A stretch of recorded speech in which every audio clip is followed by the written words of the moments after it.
So here we go.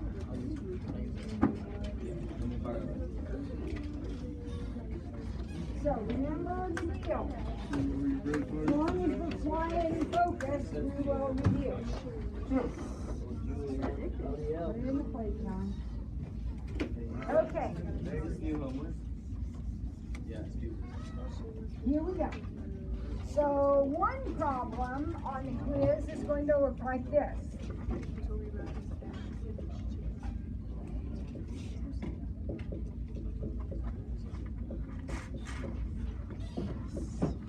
Okay? And what you're going to do is change everything into sine and cosine. Okay, so if it's already a sine, then we're just going to leave it alone. But if it's anything else except cosine, sine and cosine, we're going to leave it alone. Everything else we're going to change. So what's cosecant? 1 over sine. What's cotangent? Cosine over sine, and that one's squared. So I've got cosine squared over sine squared. All right, what's secant? 1 over cosine, but it's squared, so it'll be 1 over cosine squared. And then cosine, remember, if it's sine or cosine, we're going to leave it alone. If it's anything else, we are going to change it. Now, what should happen at this point? Stuff's going to cancel. Now, we don't know how much. I just made this problem up, but I see a sine squared here and a sine squared here. And I see cosine squares, those will cancel. So this time, it looks like what I'm left with is cosine over sine, which you may leave like that, or you may write it as, whoops, cotangent. That is cotangent. Okay, so with that quiz problem, we're going to change everything into sines and cosines, right? If it's a sine or cosine, leave it be. If it's anything else, change it. And then just see what cancels. All right? So that's one of your problems. One of the problems on the quiz. Another problem on the quiz has the same directions. It says simplify, but it's something like this.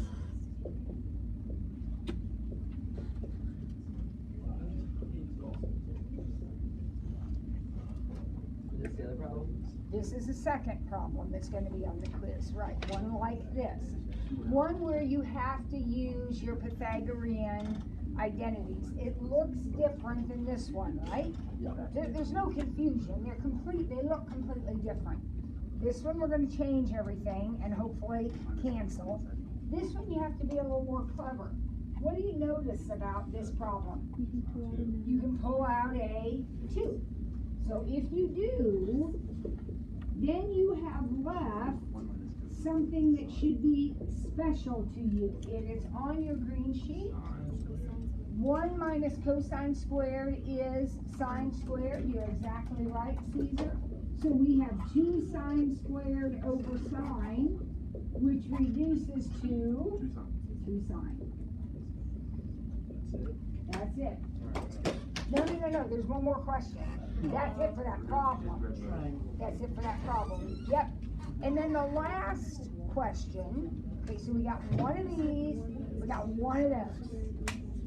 Then the other question looks like this. We have a triangle. And we know this is 58 and this is 73. And this side over here maybe is 12.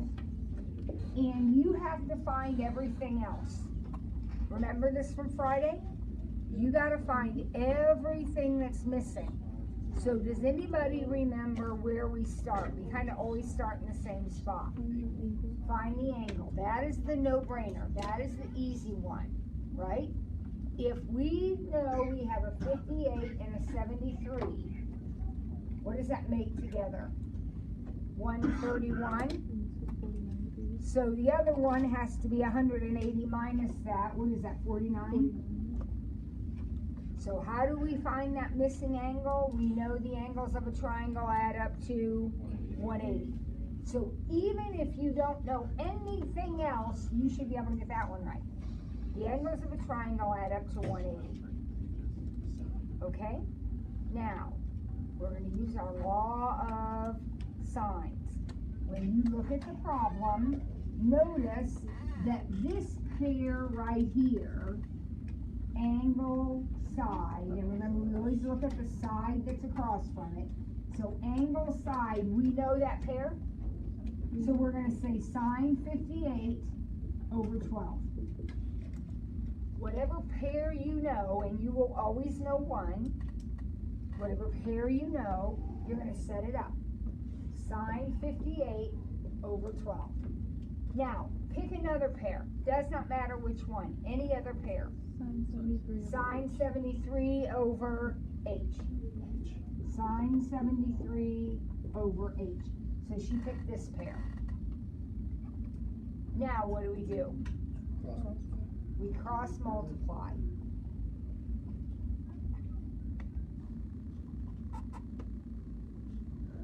You're on your phone and you know it. I saw it. Come on. But you are clean shaven. That's awesome. But give me your phone. So, okay. So h sine 58. Now what am I doing? What am I doing here? How am I getting h sine 58? I'm cross multiplying. Equals 12 sine 73. Now, obviously the numbers are going to be different in your problem, but this is the setup every time. Sine 73 over h, sine 58 over 12, cross multiply. H sine 58, 12 sine 53. Now, this is what I'm solving for.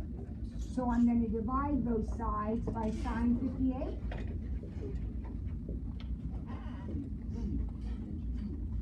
So h equals 12 sine 73 over sine 58. Would you agree with that? Bless you. So then I go to my calculator. I can't do this without a calculator. Nobody can, unless you have a table, like we had in the old days. Remember what I cautioned you about?